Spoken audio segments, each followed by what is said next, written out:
Okay, welcome back everyone as we conclude the Atlantic Revolutions of Chapter 16. And that's with Section 3, the Echoes of Revolution. Now, smaller European revolutions occurred in 1830, 1848, even as late as 1870. And these revolutions expressed ideas of republicanism, greater social equality, and liberation from foreign rule.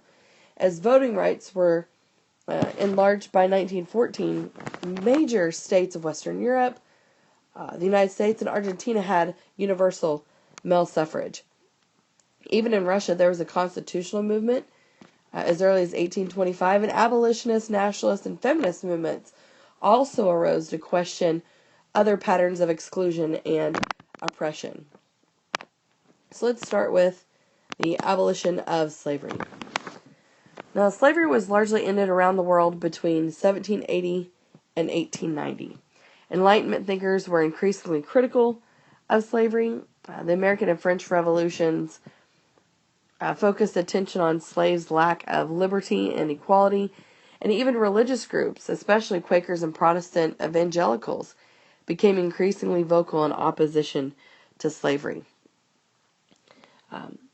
So we see this onslaught of Protestant and Quaker moralism.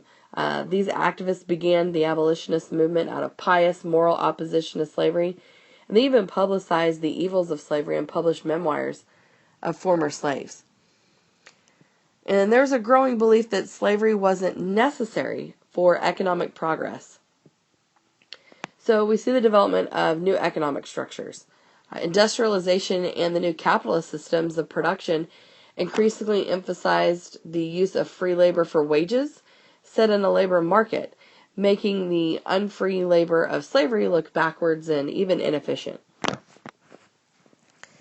Now, there were three major slave rebellions, specifically in the British West Indies, that showed that slaves were discontent and even the brutality of suppression. Now, abolitionist movements were most powerful in Britain. In 1807, Britain forbade the slaves within its empire. In 1834, Britain emancipated all slaves within its empire. Other nations followed suit under growing international pressure, and most Latin American countries abolished slavery by the 1850s, as Brazil was the last to do so by 1888, and even Russian serfs were emancipated in 1861. So thanks to the moral, religious, economic, and political opposition to slavery, the British led the way in essentially dismantling the institution by abolishing the slave trade in 1807 and emancipating their slaves in 1834. Now, the resistance to abolition was vehement among interested parties. Abolition often didn't lead to the expected results. Usually there was a little improvement in the economic lives of former slaves, and the unwillingness of former slaves to work on plantations led to a new wave of global migration, especially from India and China. Few of the newly freed gained anything like political equality. Most former Russian serfs remained impoverished. More slaves were used within Africa to produce export crops, and in the Islamic world, slavery persisted, but freeing slaves was encouraged. So the resistance to abolition was widespread in the slave trading and owning societies, none more so than the southern states of the United States. The United States stands out as the only nation that had to fight a brutal and destructive civil war, 1861 to 1865, to end slavery. Now, the emancipation without socioeconomic changes, there is the exception of Haiti and a brief moment of radical reconstruction in the United States. But there were no major social, economic, or political changes that came with emancipation. Land was not just redistributed, and African-descended freed slaves had few, if any, political rights. The United States saw the widespread use of restrictive voting rights and voting laws, and popular violence by whites as a way to keep a terrorized black population in check.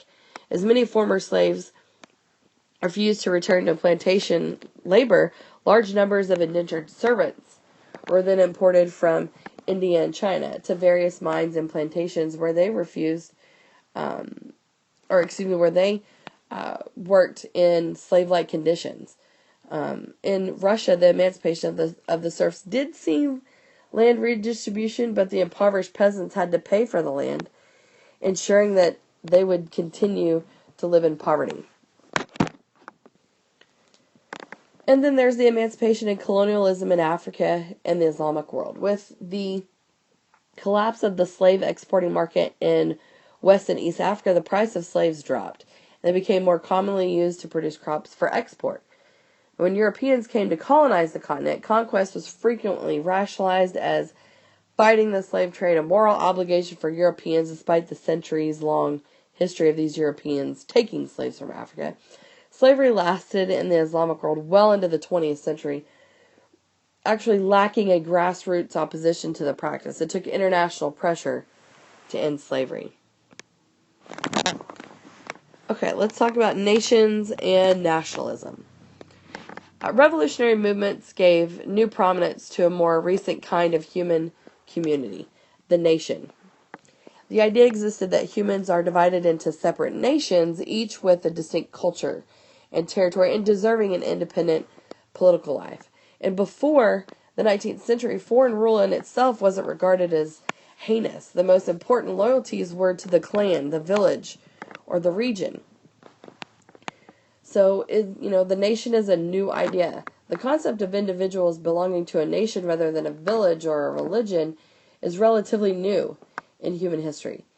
It was the direct product of the lives of the Enlightenment, North and South American independence movements, the political examples of the United States and revolutionary France, and resentment of Napoleon's occupation of most of Europe.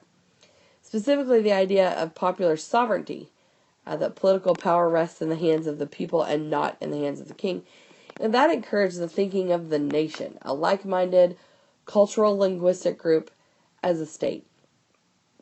And so here come, next is unification and independence movements. Nationalism could work to unify disunited people living in fragmented political systems, such as Germany and Italy, where there were several little German principalities or papal states. But nationalism could also inspire groups such as the Greeks or the Poles to break away from rule by multi-ethnic empire.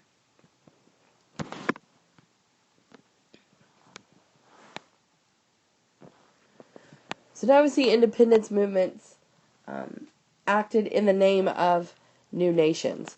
Older identities and loyalties eroded. Science weakened the hold of religion over mass populaces, and migration to cities or abroad weakened local allegiances.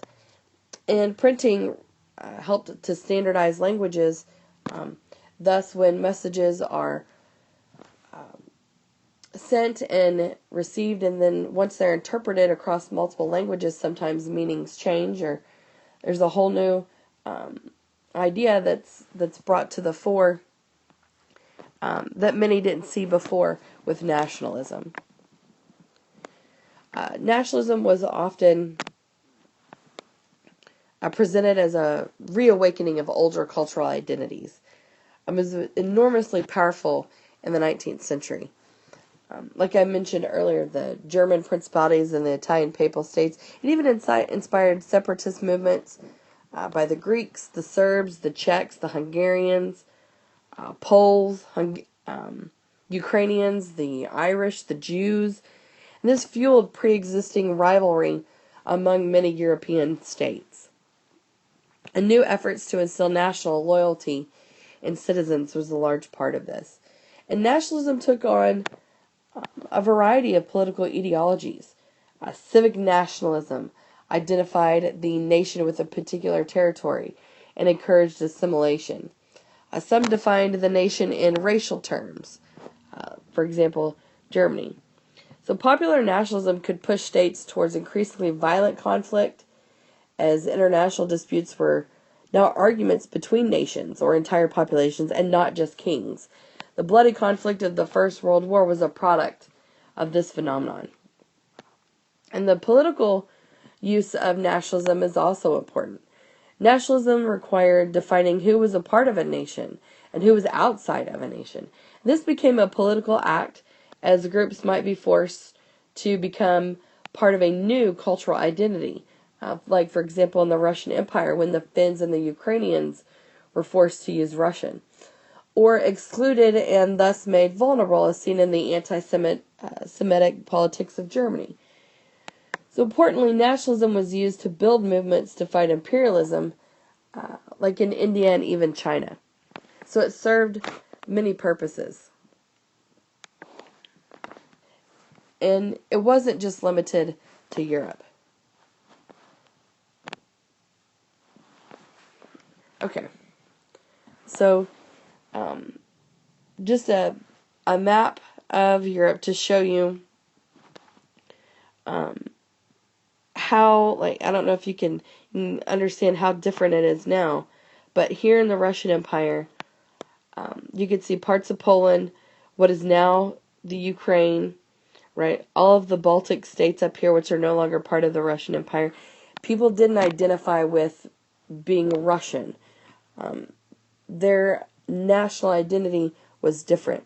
Same thing with many Irish that wanted to break away from the British Empire.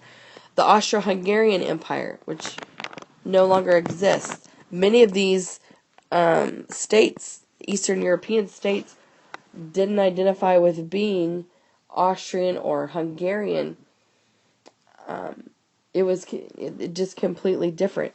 Croats and the Slovenes, they're their own nation, own identity, and that's who they affiliated their loyalty to, not a particular ruler, like the ruler of the Austro-Hungarian Empire.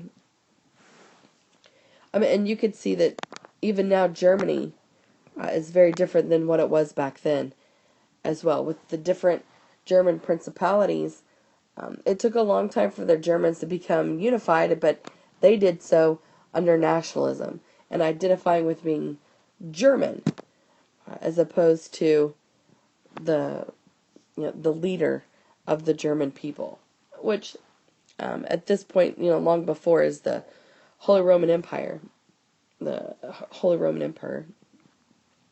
but that develops into these different little German states and principalities. Okay, let's continue. All right, Feminist Beginnings. Okay.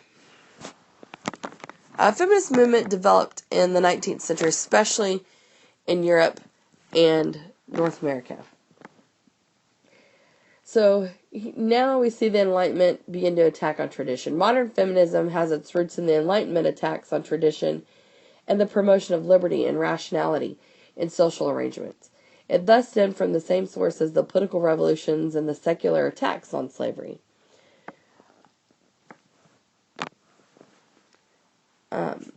European Enlightenment thinkers sometimes challenged the idea that women were innately inferior. During the French Revolution, some women argued that liberty and equality must include women, and middle-class women found more educational opportunities and less household drudgery.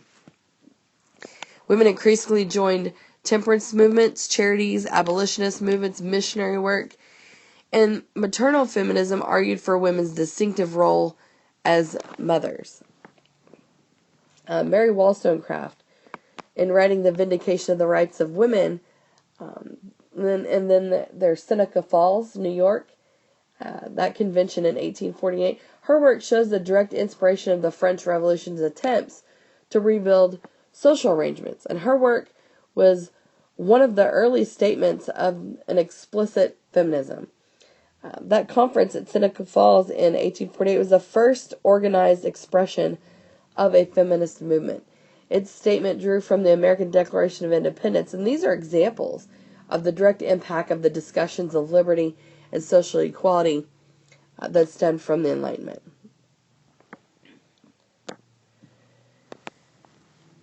And this movement wasn't limited to just New York. It became transatlantic from the beginning. And so suffrage and professional opportunities began to arise. Women's organizations formed a variety of social issues, but the campaign to get the right to vote came to dominate the late 19th century. Yet women scored many advances as they entered new professions and expanded their property rights. And so those first movements that focused on all suffrage, focused above all on suffrage. And movements included the middle class, not just the elite.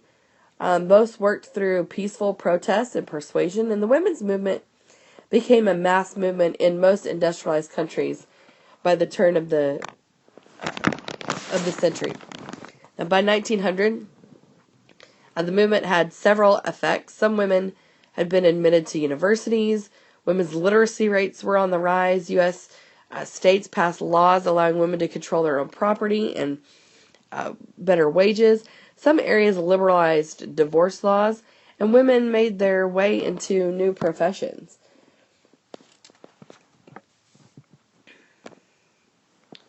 In 1893, New Zealand became the first country to grant universal female suffrage.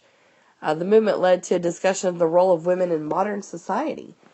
The taboo on sexual topics were aired.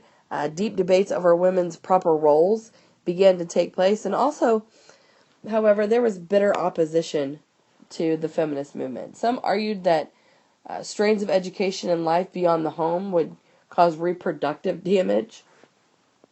And some saw suffragists, Jews, and socialists as a foreign body in national life. And feminism spread beyond Europe and the United States, but less widely than nationalism. So there was a bitter reaction to various women's rights campaigns from both the left and the right, or the conservatives and the liberals. However, if socialists remain divided about the issues, conservatives almost uniformly viewed feminism as an almost alien threat. And the transatlantic and global feminist movements were strong in the Western European countries and the United States, but various activists and intellectuals began to take on the cause around the world. And that concludes our chapter of Atlantic Revolutions and Global Echoes. I will see you for the Chapter 16 visual source discussion and the reflections on revolutions.